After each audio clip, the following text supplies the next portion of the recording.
नमस्कार दोस्तों। अमेरिका अपने फायदे के लिए किसी भी हद तक जा सकता है और उसका सबसे बड़ा उदाहरण है आज का दिन।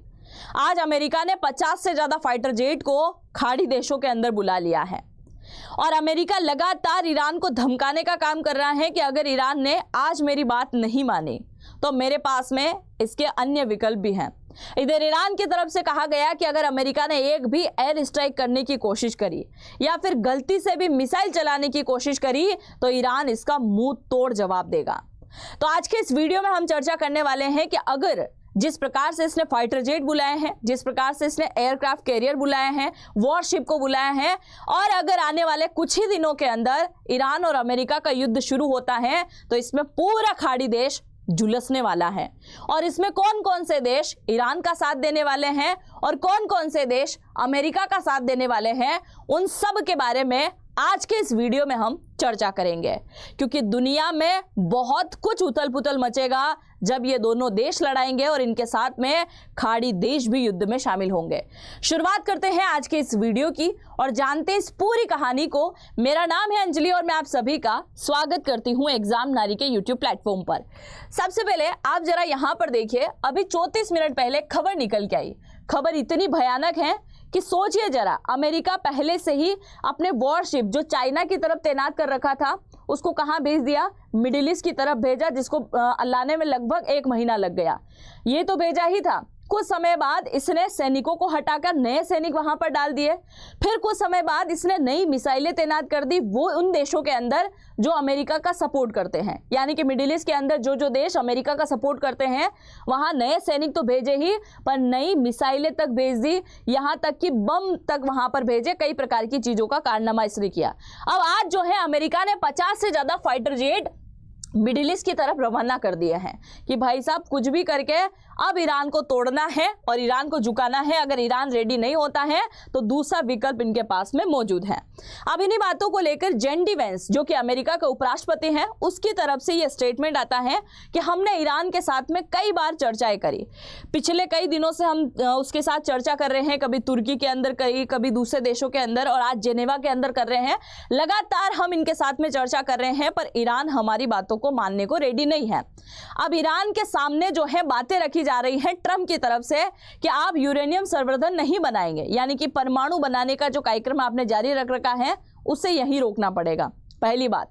दूसरी, आप लगातार बैलिस्टिक मिसाइल बना रहे हैं और आपको यह बैलिस्टिक मिसाइलों का सिलसिला भी यही रोकना पड़ेगा, क्योंकि पूरे खाड़ी देशों के अंदर सबसे ज्यादा बैलिस्टिक मिसाइल अगर किसी देश के पास में है तो वो ईरान के पास में है।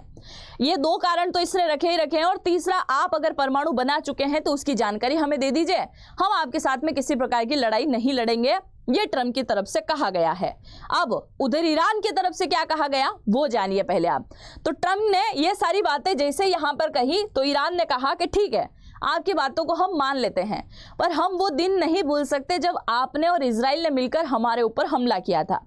आप सभी को याद है कि जून 2025 के अंदर लड़ाई हुई थी जिसमें अमेरिका आता है B-2 बॉम्बर लेकर और बम धमाके करता है। ईरान के जितने भी परमाणु कार्यक्रम चल रहे थे जमीन के अंदर, यानी कि बंकरों के अंदर, उन्हें फोड़ तोड़ के तहस नहस करके चले जाते हैं। उस समय जब ईरान युद्ध लड़ रहा था तो उसकी केवल बैलिस्टिक मिसाइलें ही सबसे ज्यादा उसका सहयोग कर रही थी। यानी कि अगर ईरान के पास में बैलिस्टिक मिसाइल नहीं होती तो उसे अमेरिका के सामने झुकना पड़ता, उसे इजराइल के सामने भी झुकना पड़ता।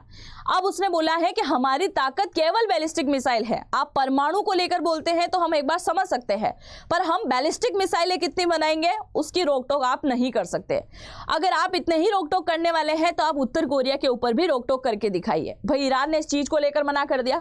दूसरा, आप इन सब चीजों को मानने के लिए कहते हैं हम मान सकते हैं, पर आपने जो हमारे ऊपर 1500 से भी ज्यादा प्रकार के आर्थिक प्रतिबंध लगा रखे हैं उसे हटाने के जरा कष्ट करें। और अगर हमारी इन सभी बातों को आप मान लेते हैं तो फिर कोई दिक्कत नहीं है।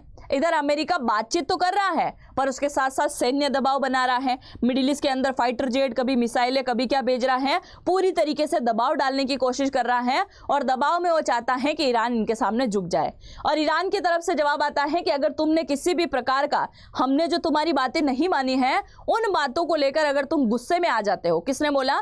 ईरान की तरफ से बोला गया है ट्रंप को कि अगर तुम हमारी बातों को लेकर गुस्से में आ जाते हो और गुस्से में अगर तुमने साइबर अटैक हमारे ऊपर करवाया या किसी प्रकार के तुमने हमारे ऊपर एयर स्ट्राइक करवाई या फिर नौसैनिक की नाकाबंदी करवाई, कुछ भी करवाया तो उसका मुंह तोड़ जवाब दिया जाएगा, क्योंकि हम अमेरिका के सामने झुकने वालों में से नहीं हैं। और अमेरिका की नीति है, यह हमेशा हर देश को दबाने का काम करता है, चाहे भारत हो, चाहे चाइना हो या कोई और देश हो। इसको कभी सहन नहीं होता है कि कोई भी देश तरक्की करे या फिर आगे बढ़े। ये परमाणु तो समझ में आता है कि भाई ईरान को परमाणु नहीं बनाने देना है, क्योंकि वो जानता है आज नहीं तो कल अमेरिका की भी बैंड बजेगी और इजराइल की भी बजेगी। इसके लिए वो चाहता है कि परमाणु ना बने, पर बैलिस्टिक मिसाइल को रोक लगाना वो थोड़ा थोड़ा यहाँ पर नाइंसाफी के समान दिखाई देता है। अब आप जरा देखिए मैप में कहाँ दिखाई देता है ईरान। ये आपको दिखाई दे रहा है ईरान, जो कि ऑरेंज कलर के अंदर है। अब ईरान पूरी तैयारी में है। देखिए जरा ईरान ने आगे क्या क्या किया है, कौन कौन से परीक्षण अभी लगातार कर रहा है, उसके बारे में चर्चा करें। उससे पहले आप जरा देखिए कि ये जो आपको मैप में दिखाई दे रहा है पूरा, ये है मिडिल ईस्ट, यानी कि खाड़ी देश, अरब कंट्रीज। यहां कौन कौन से ऐसे देश हैं जो अमेरिका का सपोर्ट करते हैं, उसके बारे में चर्चा करते हैं। सबसे पहले हम चलते हैं कतर में। ये आपको बीच में जो दिखाई दे रहा है, ये है फारस की खाड़ी, है ना, जिसे पर्शियन गल्फ भी कहा जाता है और फारस की खाड़ी भी कहते हैं। अब ये जो आपको दिखाई दे रहा है ना कतर और ईरान की ज्यादा दूरी नहीं है ना। कतर में अमेरिका का सबसे बड़ा सैन्य अड्डा मौजूद है, सबसे बड़ा सैन्य अड्डा मौजूद है पूरे मिडिल ईस्ट का। यहाँ की इजराइल की भी अगर हम बात करें कि इजराइल का बड़ा समर्थन करता है अमेरिका, उसके अंदर भी इतना बड़ा सैन्य अड्डा नहीं है जितना बड़ा इसने कतर के अंदर बना रखा है। यानी कि हजारों की संख्या में अमेरिकी सैनिक यहाँ बैठे हुए हैं। अमेरिका के पास में जितने भी हथियार हैं उन सब की एक एक दो खेप यहाँ पर इसने लगा रखी है। यानी कि राइफल भी 1000 टाइप के हैं, मिसाइलें भी कई प्रकार की हैं, फाइटर जेट भी कई प्रकार के हैं, वो इसने यहाँ पर लगा रखे हैं।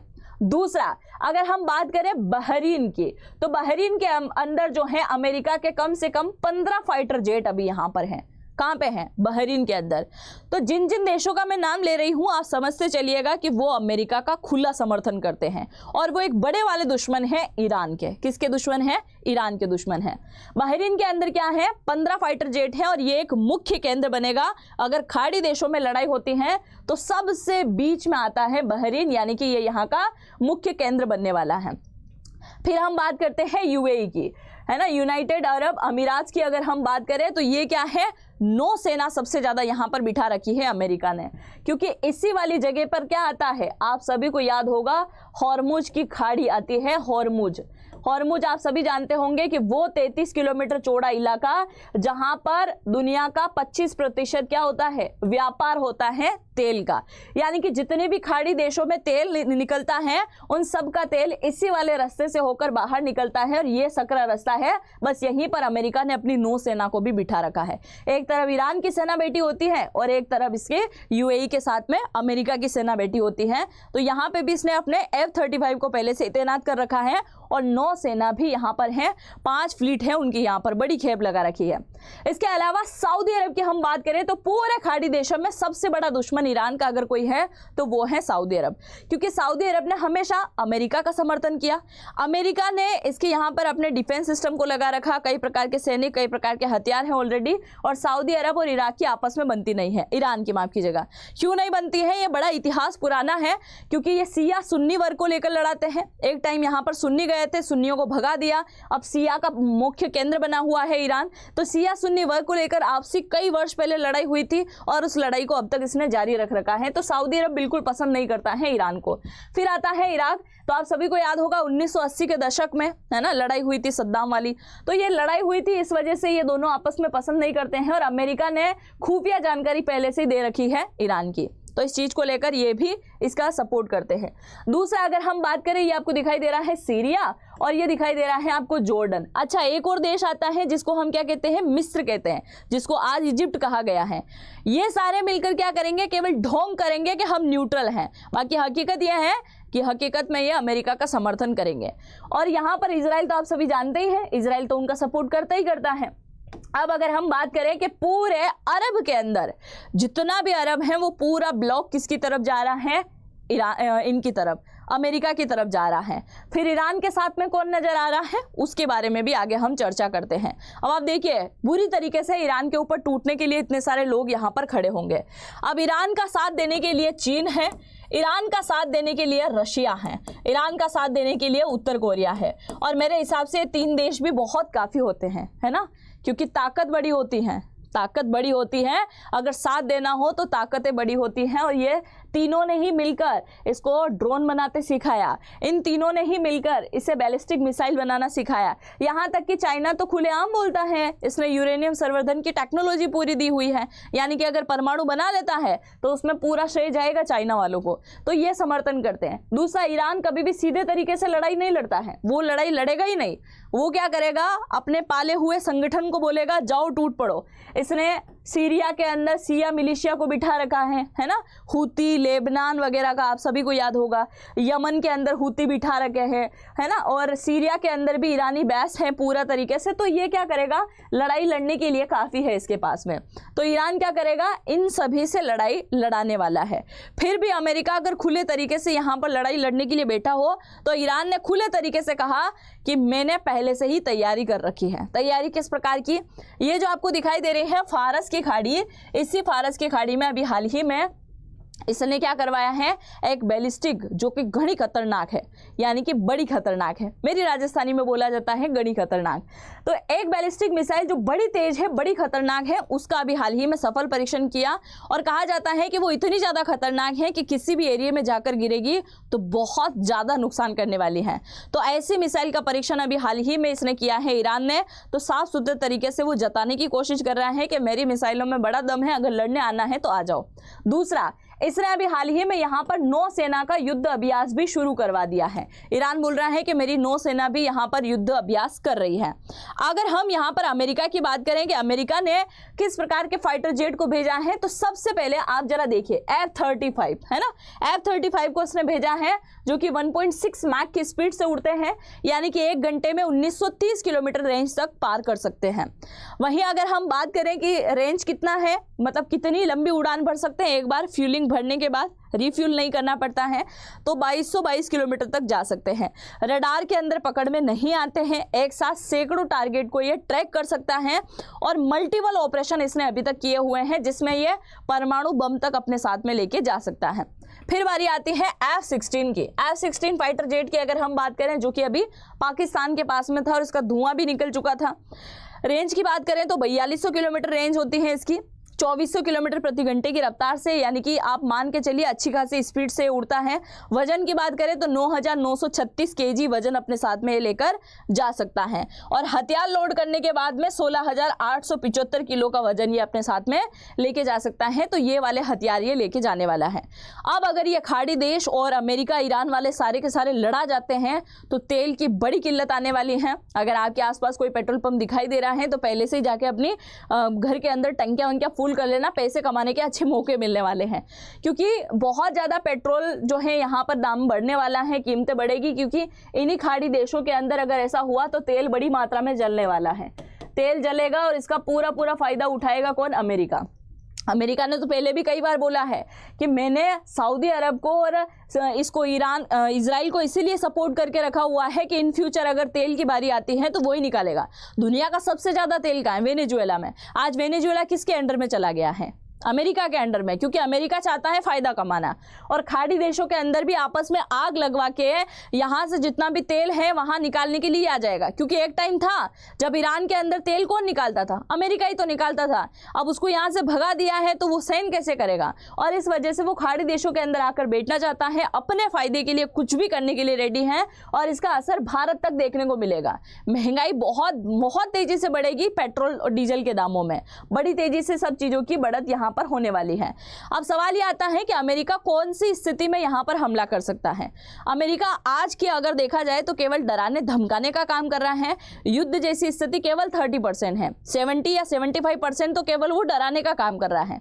और मान लीजिए कि अगर युद्ध जैसी स्थिति बने तो उसके केवल 3 रीजन यहाँ पर दिखाई देते हैं। पहला, अगर ईरान परमाणु बना लेता है और परीक्षण कर देता है, बाई चांस परीक्षण कर देता है बनाकर, और ऐसा दिन जरूर आएगा कि बना के रहेगा और परीक्षण भी करेगा, है ना, क्योंकि भारत के ऊपर भी इतने दबाव डालने के बावजूद भी इसने बना लिया। जब पाकिस्तान जैसा देश बना सकता है तो ईरान क्यों नहीं, है ना, क्योंकि कई सारे देशों के पास में है।